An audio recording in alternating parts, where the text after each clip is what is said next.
morning all. Yep, it's Saturday morning. Now, apologies for this waffle being late. I am an absolute twat. I did actually record this last night. Not this, what you're obviously watching, but I did record a Friday Waffle last night. All 35 minutes of it. And then I realised I hadn't started the microphone, so there was no sound. So yeah, I was a bit pissed off to say the least, and I couldn't be arsed doing it again. So anyway, yeah, it's Saturday morning. I don't know what time it is. I have no idea what time it is. It's about 9:30 or something. I hope you're all okay. What have I been doing myself? Gaming related, absolutely nothing at all. Have I even had the main cab on? I think I might have played a couple of games of Berserk, and that has been it. I have played, I'll tell you what, the only thing I've actually had a shot of is on the PlayStation 4. It's a Titanic Experience, which is in virtual reality. Got to say, it's quite impressive, actually quite impressive. It was like $14.99 or something, but that's the only game that I have played, apart from a couple of games of Berserk this week. You know what, sometimes I wonder where all my time goes. I mean, I was absolutely looking forward to doing a gaming live stream last week, and I never got it done.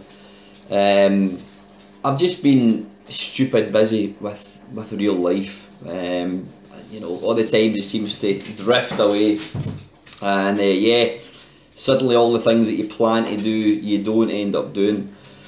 So apologies about, again, I kind of feel like a broken record. I keep apologising about lacky videos. Now I know you guys say, well, you can only do it when you can do it, and that's true.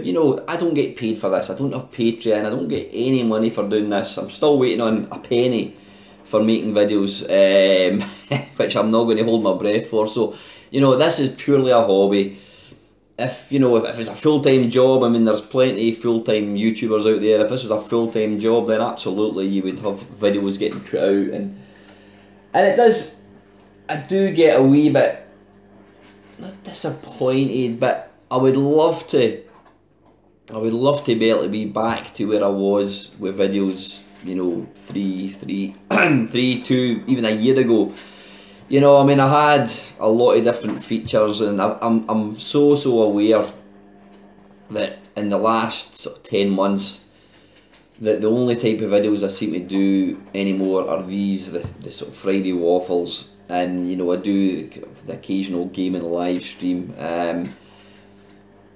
There's lots of stuff. I mean, the blind mate's only when I talk to people. I mean, I would love to get back into doing all these, but I don't know, it's finding the time.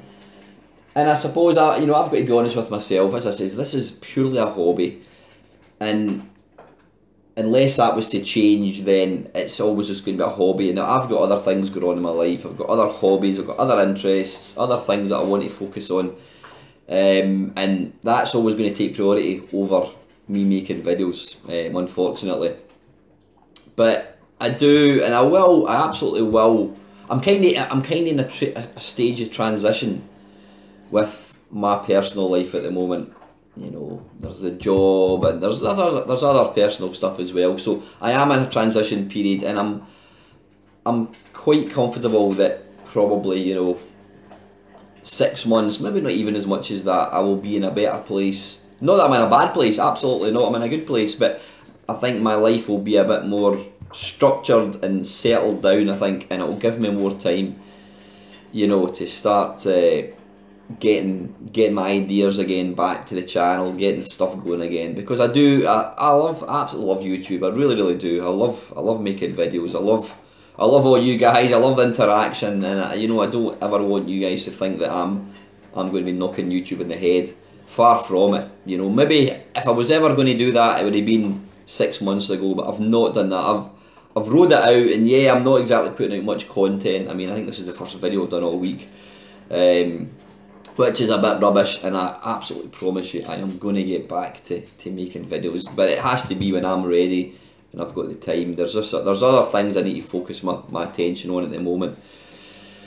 So yeah, what have I been doing with my time this week? I've just been at the gym, and yeah, just not a great deal, not a great deal of stuff at all. It sounds daft, I'm saying I'm not getting any time, but I I don't want to go into details of stuff I'm up to at the moment, you know, but yeah, let's just say I'm happy, and I have, after you know, a couple of weeks ago when I was mega down in the dumps, things have improved a wee bit on that side of the thing, on that side of the coin, which is good. You know, it's become bearable, and you know, so yeah, the slump was temporary, and a lot of you guys did say that, and I can't express enough just how wonderful you lot are. I mean, I'm getting comments of people that I've never even spoke to before, and I really do appreciate it. I really do. You're an extended family of mine, for want of a better phrase. But it's always nice when we all have shit times, and it's nice when you are having a shit time that there are people there at your back, helping to push up that hill when you might be struggling, you want to sit down. There's people there with their hands on your back, just giving you a wee nudge, come on, keep going, and you know, that's important. And as I said in the video, my 2 waffles ago, you know, if you're ever feeling down or whatever, though talking to somebody may not be able to resolve the problem you're going through or the worries you've got, talking absolutely does help. It really does, and a lot of times, and probably the case for myself as well, the worries I had never actually came to fruition. You know, in other words, that I was worrying unnecessarily. Well, I wasn't. I was genuinely worried about something, and that was real. It was a real thing. But I was thinking the worst, and that's what happens when you're on your own. You think, it goes through in your head, it plays through in your head over and over again, and you start to get yourself in the right state, and that's exactly where I got a few weeks ago. So anyway, I'm not going to say any more about that. I just thank you again for the wonderful support. Now this is going to be, I've not got any of my own kind of stuff to talk about. I've got some questions obviously from a couple of waffles ago. There's a sort of VR, I noticed Lactobacillus Prime, my mate Mark and my mate Steve Benway, both of them touched on this, and it's, I don't know who did the original question, but it's basically, can collecting get out of control? Now, I would say that is a big fat yes. It can apply to not just video games, it can apply to anything. It can even not be so much collecting. Any hobby does have the potential to become destructive and start to take a negative impact on your life, and you know, collecting video games can absolutely be that thing. Now for me personally, I wouldn't ever say that my gaming got out of control, because to me out of control means you have no control, and I've never been at that point where I don't have any control over my spending or my buying, whatever.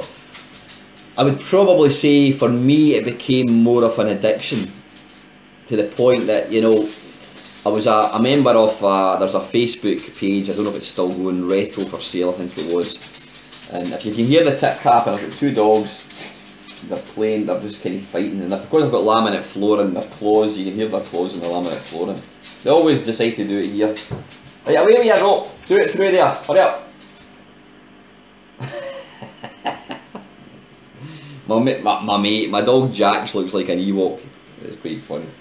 Anyway, yeah, getting back to where I was talking. For myself, apologies now, I've got a washing machine on, so you'll probably hear it spinning, so I'll need to kind of talk a bit louder.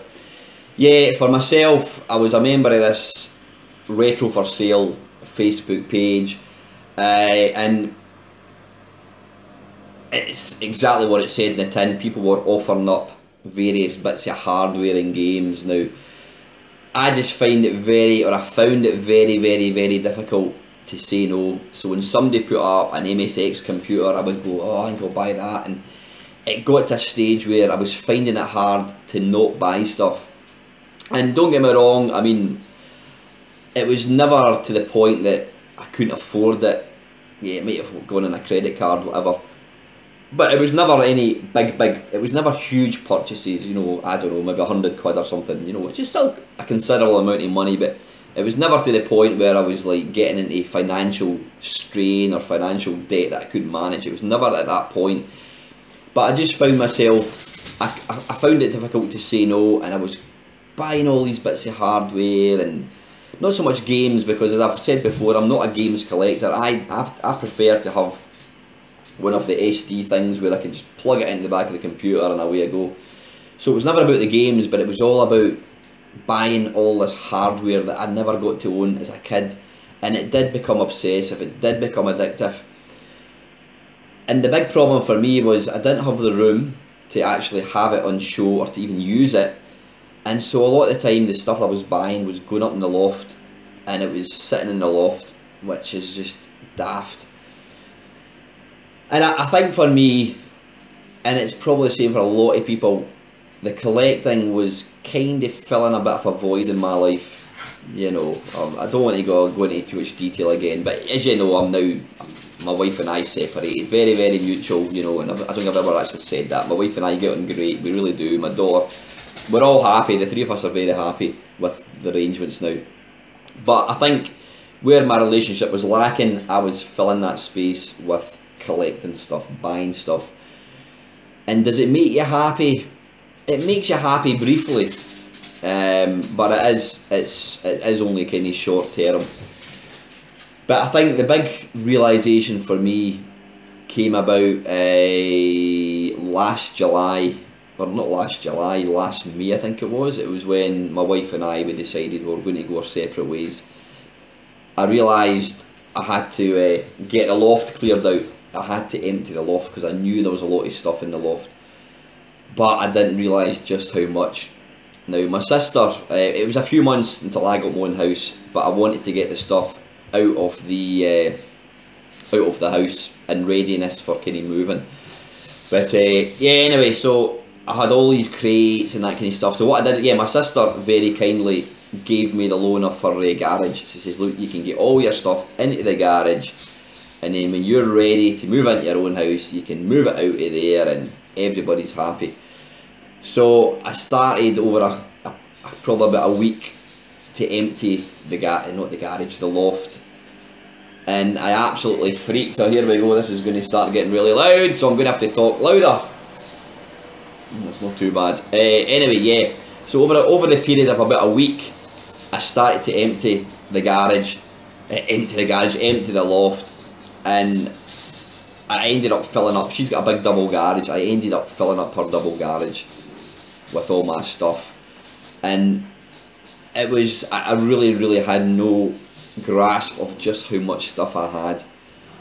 It was nonsense. It really was nonsense. Consider all the stuff that I'd brought down was stuff that I didn't even use.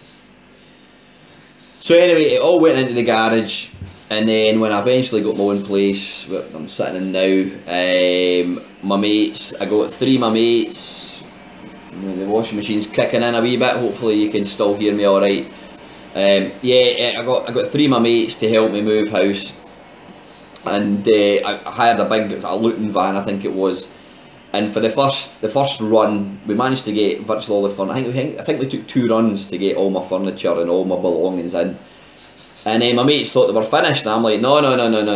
I says, we're going up to West Calder to get my my computer stuff, and put it this way, it filled an entire van. And one of my mates, who's not into video games at all, he just thought I was an absolute twat. He was like, why have you got all this shit? Why are you keeping all this shit? You know, it's crap.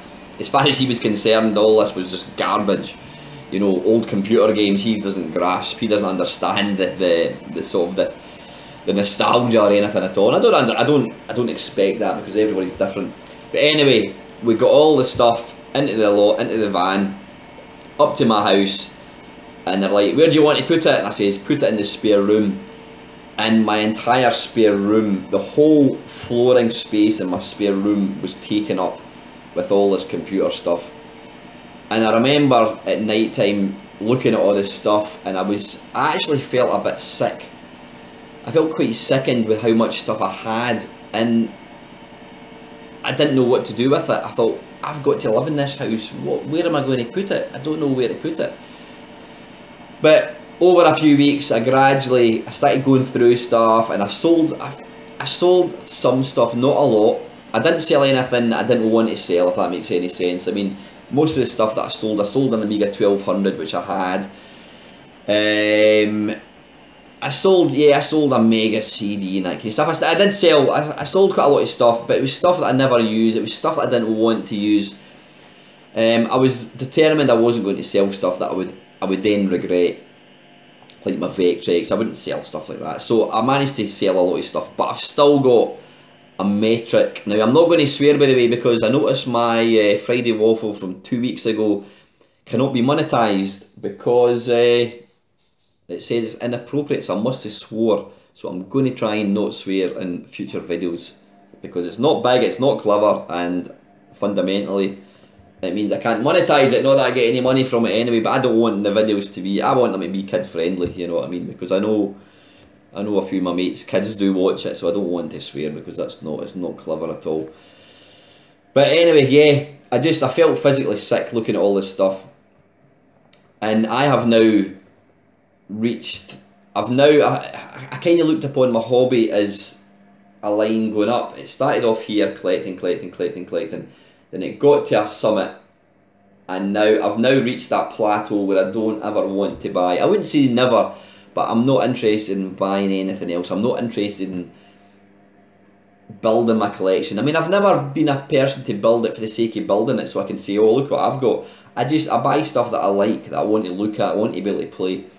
But I think I've peaked as far as the collecting goes, and I'm now starting to go downhill again in a good way. In other words, there's nothing else that I want to get. I mean, the only thing I've got is the Spectrum Next, which I paid for, I don't know, a year ago. I have no idea when I paid for it, but you know, and I'm going to continue to downsize my collection as and when I can be bothered. I've still got about 15 crates in a cupboard, which they're just sitting there doing nothing. I mean, I hate eBay. I absolutely detest eBay. eBay it's a horrible interface. It's not an interface.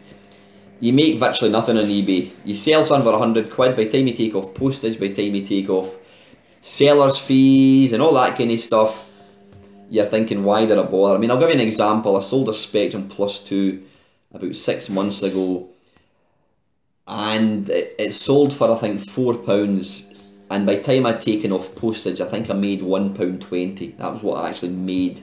Now, I would have rather flung it in the bucket, kept it, or else, more importantly, given it away. I would rather have given it to somebody for free than made £1.20, because I had the hassle of packaging it up and taking it to the post office. All that.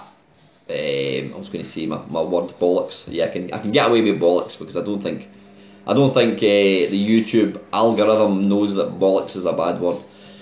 Bollocks. We can just test it anyway. So yeah, I made virtually nothing on it, but I am going to continue to kind of sell stuff. But so can collecting get out of hand? It absolutely can. Can it get out of control? It absolutely can. And I mean, there's a guy I know.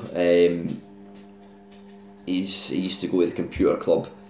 Now him and I were in touch for quite a while. He was offering stuff up for sale, but I would say he was probably like me, but times 10. He was 10 times worse than me when it came to buying stuff. And the thing is with him, he was buying expensive systems. He was buying, I mean, is it FM Town Smarty or something it's called? He was buying systems that were costing £400 or £500. And on his own admission, he says he wasn't using them. He didn't have the space for them. He didn't even have them connected up. He simply wasn't able to use them. But he'd become addicted. I don't know whether he'd admit that. I think he might have actually. He became addicted to buying. And it just... I actually said to him one day, I says, look, do you not think you should... Why are you buying all this stuff? What's the reason? Are you playing it? And I basically told him, I said, I don't think it's healthy what you're doing. I says, I'm kind of in the same boat as you, although I think you're a lot worse. And he did admit that he wasn't getting any satisfaction or gratification out of buying all this stuff, but he just liked the whole process of buying. So he could put it on a shelf and say, I've got that. Now, I'm delighted to say that this guy has now completely turned his life around. I was in touch with him just a few weeks ago, and he's been selling off a lot of stuff, and he's now, personally, he's in a much happier place. He's got a new relationship, and he's really happy, which is good. Then there was a YouTuber, Luke Morse, I think it was. I'm not subscribed to him at all. He's an American collector, but he's like serious hardcore. He's got, But I always remember watching a video of him. He was like I say, he's a serious hardcore collector, and he lost his marriage and he lost his kid or kids through his collecting addiction.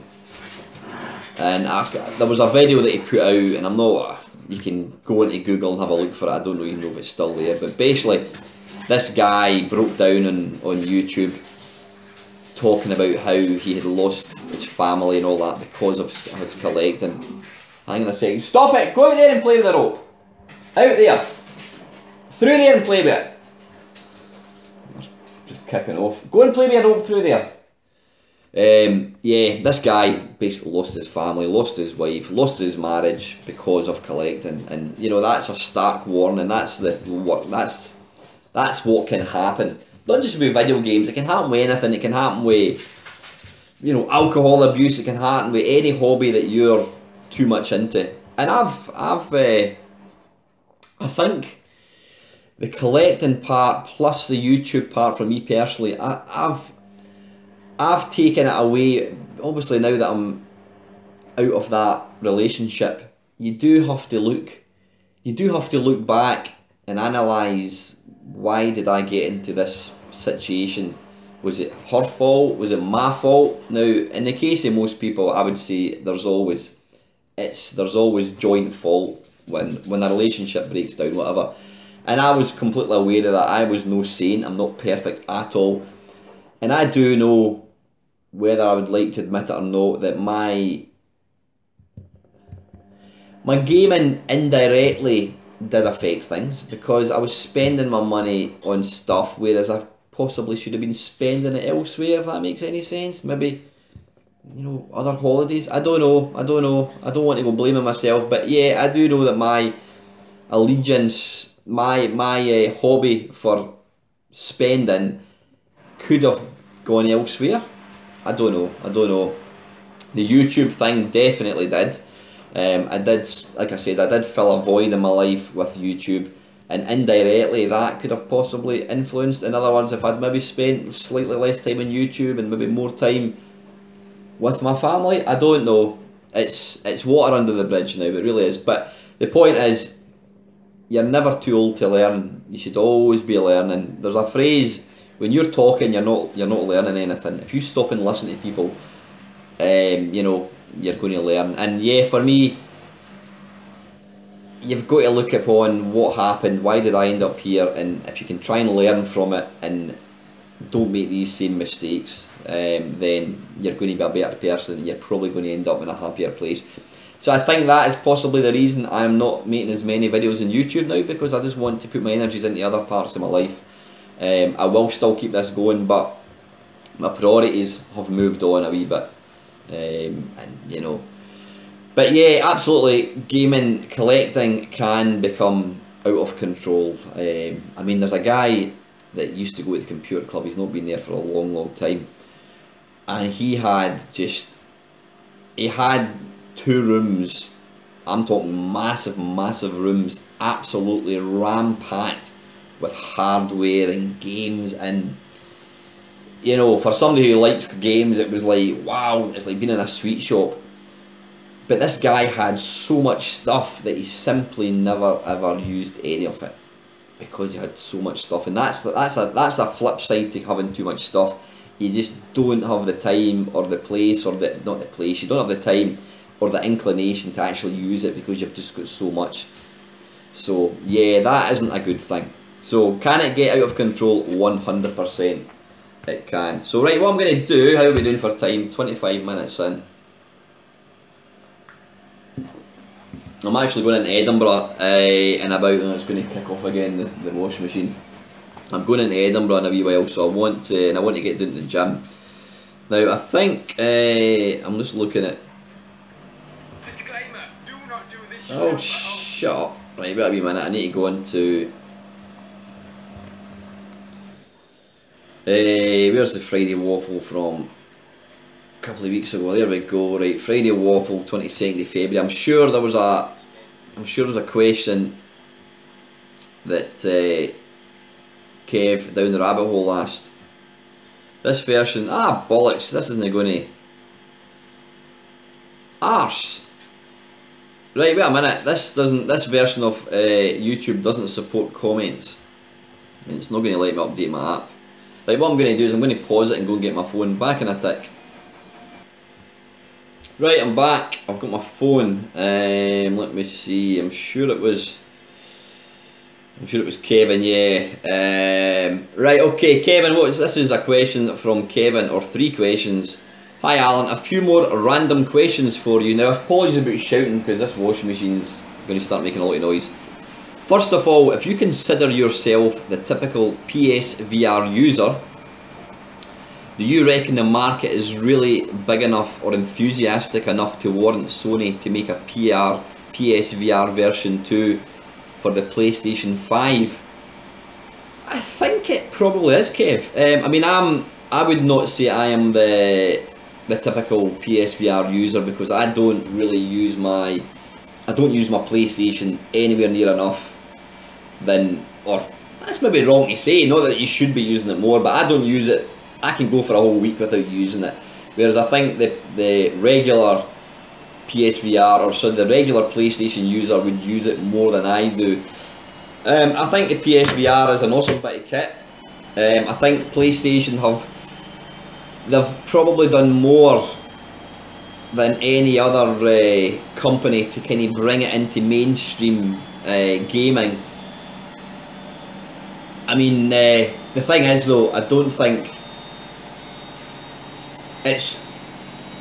I've got a bit in my leg that's really itchy. What the hell is that?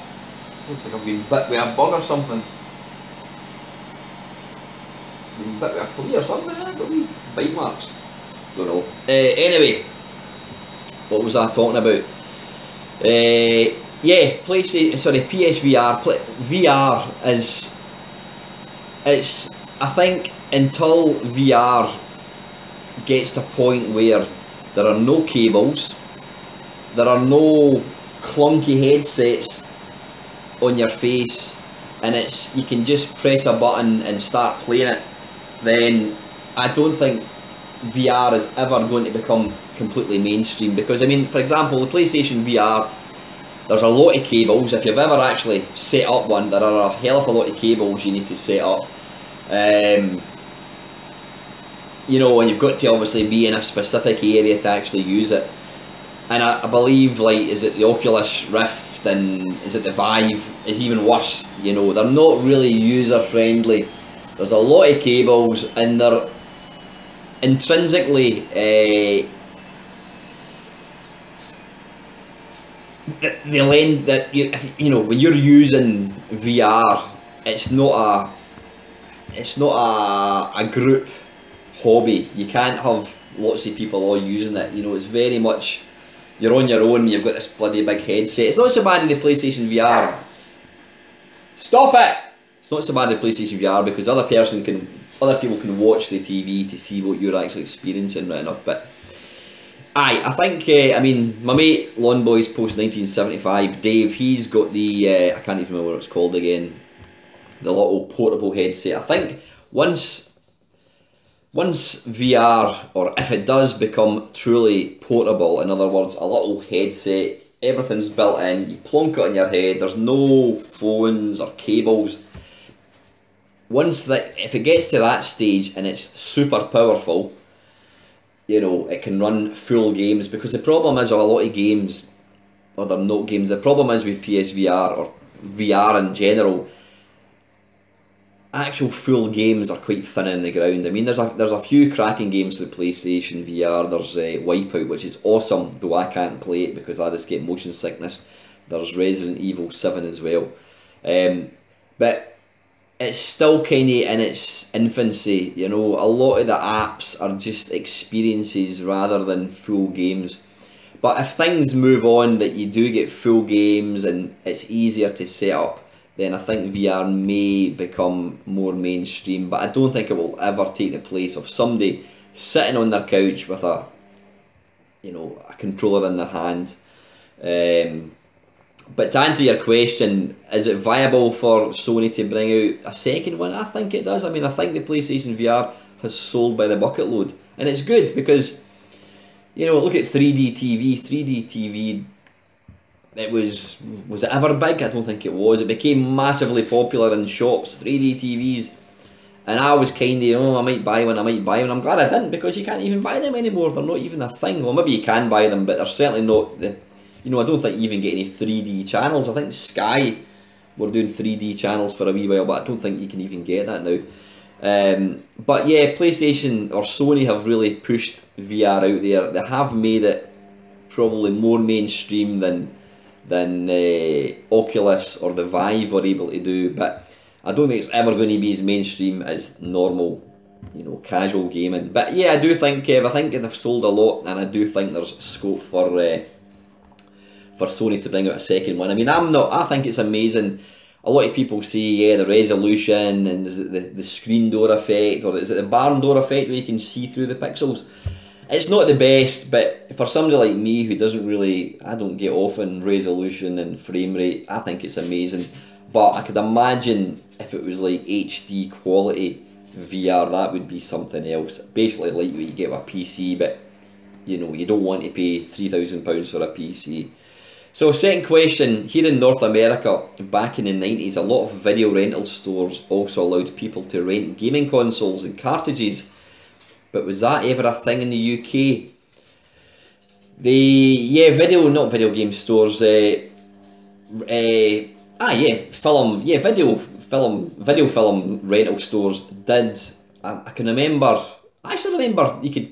seeing Spectrum games, believe it or not, back in the day. You could rent. They used to do. I'm sure they did Mega Drive, and they definitely did. Is it Blockbuster? Used to do SNES games. I don't. Now you know what? I am 99% sure you could rent a system. Was I imagining that? I'm sure you could. You could definitely rent games, but I'm sure you could rent a system. Maybe I'm talking shite. I don't know. Can anybody else in the UK remember that? Could you actually rent a video game system as well as the games? I don't know. There's something niggling me that says you could, Kev, but you could definitely hire the games. Thirdly, have you ever seen a real world place that you know well that was represented in a video game, and how accurately did the game recreate that place? The only game that has ever featured an area that I have been in real life would be Project Gotham Racing 2, I think it was. Now I know the new, is it Forza Horizon 4 has got Edinburgh? Well, Project Gotham 2 also featured Edinburgh. It featured Princess Street, it featured Castle Terrace, the Grassmarket, the High Street, Lothian Road, and it was ridiculously accurate. I remember putting a photograph of as you're coming down Castle Terrace and you're facing Lothian Road. There was this signpost that said Glasgow Forth Road Bridge, and what I did was I went into Google Maps and I took a photograph of this sign, and then I went into the game and I took the same photograph, or not the same photograph. I took a photograph of the same area, and it was uncanny. Yeah, slightly you could tell it wasn't real, but it was uncanny. And I'm always quite envious of people, my friends in America, because obviously a lot of the games, especially racing games, they're based on, you know, New York and that kind of stuff. So they get a lot of games, they get a lot of real life places in games, whereas being Scottish, you generally don't. But yeah, Project Gotham 2 was amazing, and I'm actually wanting to try and see if I can get a copy of Forza Horizon 4, just so I can play the Edinburgh street map thing. It does look good. And finally, and this is a silly question for a bit of fun, in Super Mario on the NES, he begins the game as very small, then with that magic mushroom he gets bigger, which is the default Mario. Did he begin the game shrunken and only resumed his normal size, or is he normally the small version, then he becomes giant? I'll need to read that again, wait a minute, right. So he eats the magic mushroom, yep, and he instantly gets bigger, which is the default Mario. So did he begin the game shrunken and only resume his normal size? I would say, given that he's eating a magic mushroom which has made him large, I would assume that the normal Mario would be small. I would say so. Unless he's always eating magic mushrooms, which means, in other words, if you're not eating a magic mushroom, then it shrinks you. So that would be kind of a neck there. That would be an arse for elbow. If you don't eat something, you shrink. If you do eat a magic mushroom, you grow. I would say, hang on, I'm going to sneeze. Oh, excuse me. There's nothing worse than when you're on the brink of sneezing and somebody talks to you and it breaks it. I hate that. Yeah, I would say that given he's eating a mushroom and he gets larger, I would say that default Mario is going to be small. So anyway, Kev, thank you very much for the question. Now what I'm going to do is jump across to last week's Friday Waffle, which I think it was live, wasn't it? Right, I've got a really annoying thing going on my phone. When I'm on Wi-Fi, it works, but then sometimes I've actually just noticed I've got the same t-shirt. I've got the same t-shirt as I have on at the moment, and it has been washed, honest. Yeah, I noticed with my Wi-Fi I get a wee exclamation mark. Shut up. Shut up. Right, that's better. I get a wee exclamation mark appearing and I lose the Wi-Fi. I don't know what's going on with that. Right, anyway, yeah, let's have a look at last week's Friday Waffle and see if there's any questions. I'm just going to read through the questions. My mate Mark, Lactobacillus Prime, work for me has been crazy as well. Seriously have to take some measures, cutting down on the demands put on me. Staffing shortages and me being flexible are the cause. Seriously need to take better care of myself, cutting down some of the hours of work.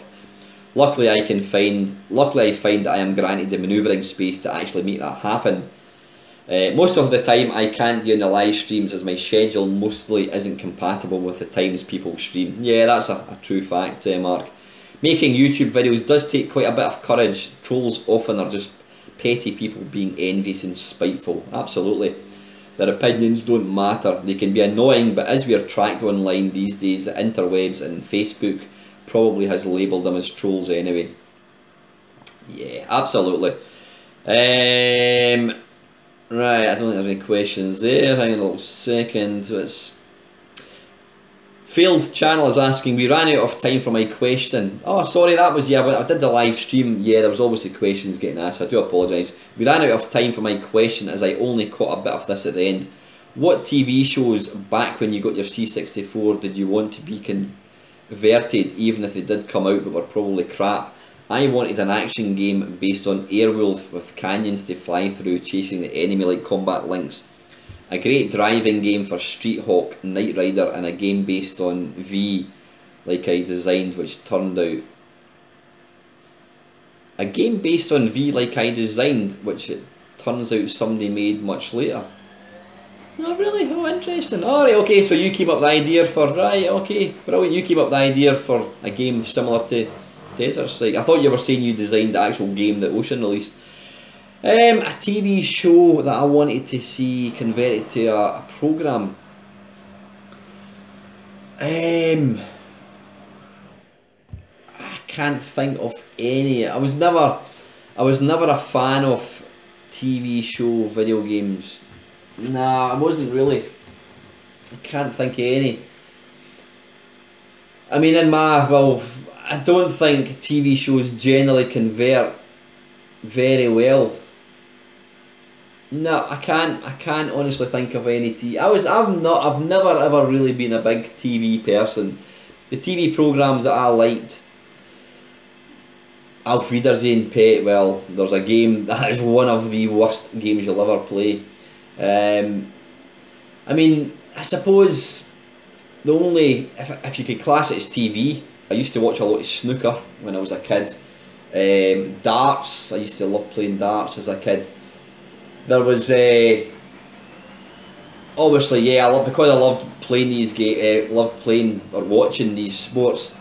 I always wanted a really good pool game. I wanted a good darts game. I wanted a good snooker game, and they were very basic, to be fair, on the Commodore 64. But then when things like the Commodore Amiga came along, and things like Jimmy White's snooker, and then, you know, they became more realistic. And the same with, like, I've always been into running, I've always been kind of into keeping fit.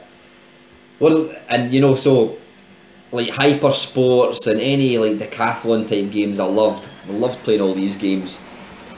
One sport I've not played for a long time, which I loved, and I used to play a lot, was squash. And I always wanted a squash game, and then one did come along, Jonah Barrington's Squash. I'll need to do a 10-minute mashup of that. And to be fair, it actually isn't a bad game. I mean, trying to replicate squash on a computer, I would have said, was very, very difficult. But they actually did quite a good, was it New Generation Software, I think it was, that did it. They actually did quite a good version of it. But as far as a TV programme that I wanted converted to a game, I can't think of any, because I didn't watch a lot of programmes. But anyway, listen, thanks for the question, mate.